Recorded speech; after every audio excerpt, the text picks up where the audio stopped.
I'm happy to join with you today in what will go down in history as the greatest demonstration for freedom in the history of our nation.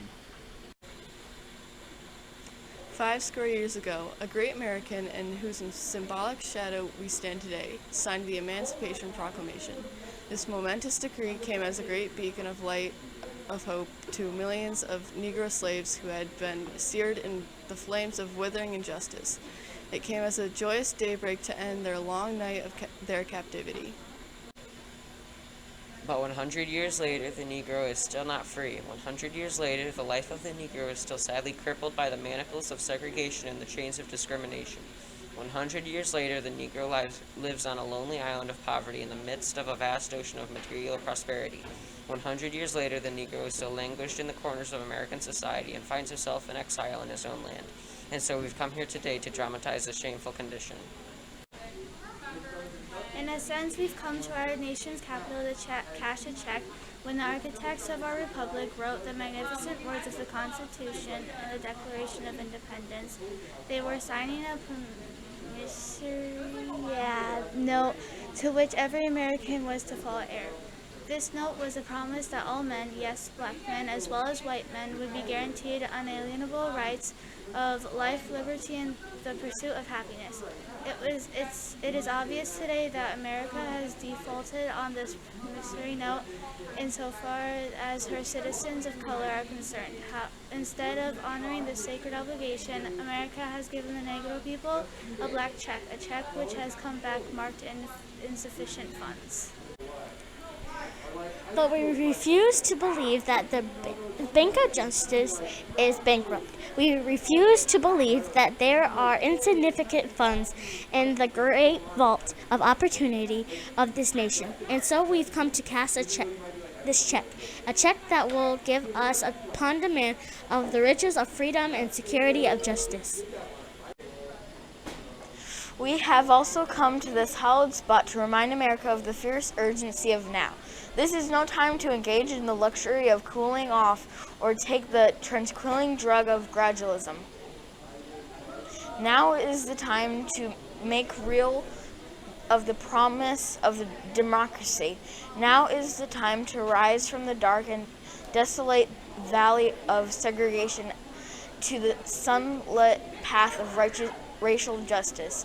Now is the time to lift our nation from the quicksands of racial injustice to the solid rock of brotherhood. Now is the time to make justice a reality for all of God's children.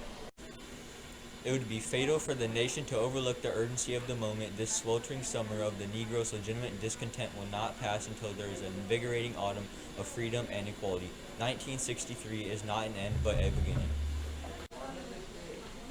And those who hoped that the Negro needed to blow off steam and will now be content will have a rude awakening if the nation returns to business as usual. And there will be neither rest nor tranquility in America until the Negro is granted his citizenship rights. The whirlwind of revolt will continue to shake the foundation of our nation until the bright day of justice emerges. But there is something that I must say to my people, who stand on the warm threshold which leads into the palace of justice.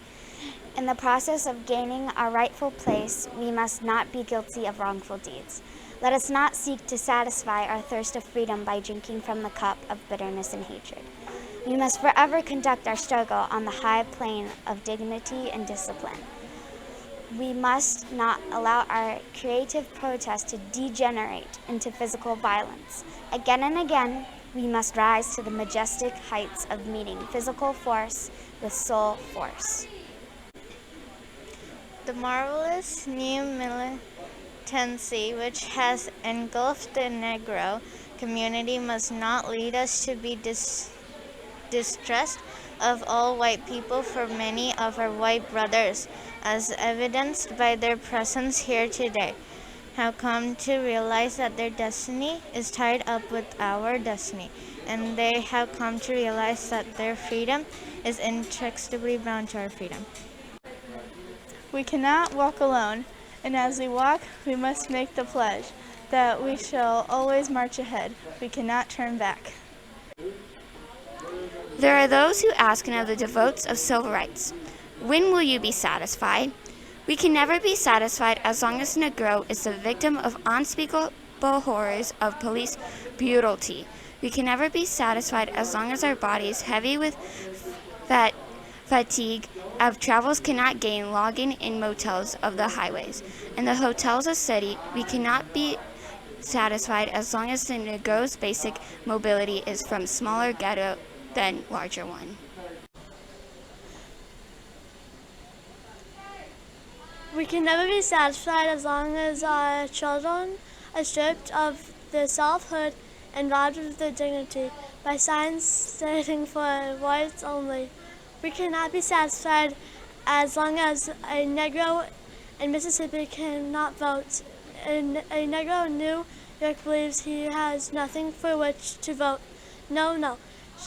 We are not satisfied, and we will not be satisfied until justice falls down like waters in righteous mighty stream. I am not unmindful. Some of you have come here out of great trials and tribulations. Some of you have come fresh from narrow jail cells, and some of you have come from areas where your quest for freedom left you battered by the storms of persecution and staggered by the winds of police brutality. You have suffered the veterans of creative suffering.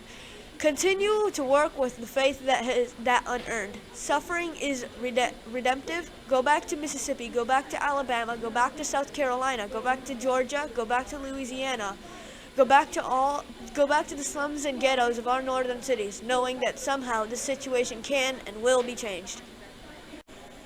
Let us not wallow in the valley of despair, I say to you today, my friends.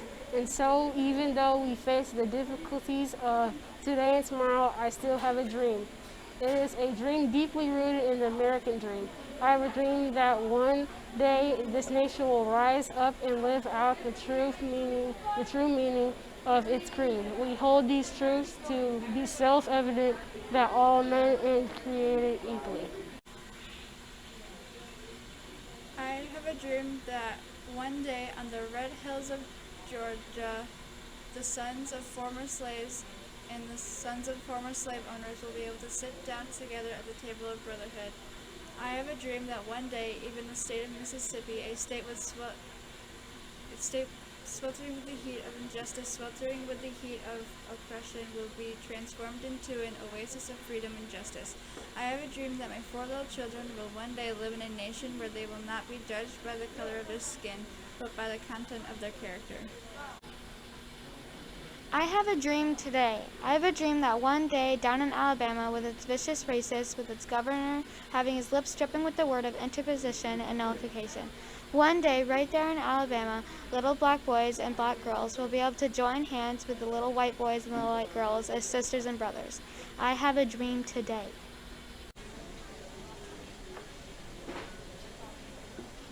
I have a dream that one day every valley shall be exhaled, and every hill and mountain shall be made low. The rough places will be made plain, and crooked places will be made straight. And the glory of the Lord shall be revealed, and all the flesh that you should see it together. This is our hope, and this is the faith that I go back to the South with. With his faith, we will be able to hew out the mountain of despair, a stone hope. With the faith, we will be able to transform the jangling discords of our nation, a beautiful symphony, brotherhood. With his faith, we will be able to work together, to pray together, to struggle together, to go to jail together, to stand up for freedom together, knowing that we will be free one day. And this will be the day when all of God's children will be able to sing with new meaning. My country, 'tis of thee, sweet land of liberty, land where my fathers died, land of the pilgrim's pride. From every mountain side let freedom ring. And if America is to be a great nation, this must become true. And so let freedom ring from the prejudiced hilltops of New Hampshire. And so let the freedom ring from the prodigious hilltops of New Hampshire. Let the freedom ring from the mighty mountains of New York. Let the freedom ring from the heightened Alleghenies of Pennsylvania. Let the freedom ring from the snow-capped Rockies of Colorado. Let the freedom ring from the curvaceous slopes of California. But not only that freedom will ring from Stone Mountain of Georgia, but let freedom ring from Lookout Mountain of Tennessee. Let freedom ring from every hill and molehill of Mississippi. From every mountainside, let freedom ring. And when this happens, and when we allow freedom ring, when we let it ring from every village and every hamlet, from every state and every city, we will be able to speed up that day when all of God's children, black men and white men, Jews and Gentiles, Protestants and Catholics, will be able to join hands and sing in the words of the old Negro spiritual. Free at last! Free at last! Thank God Almighty, we are free at last.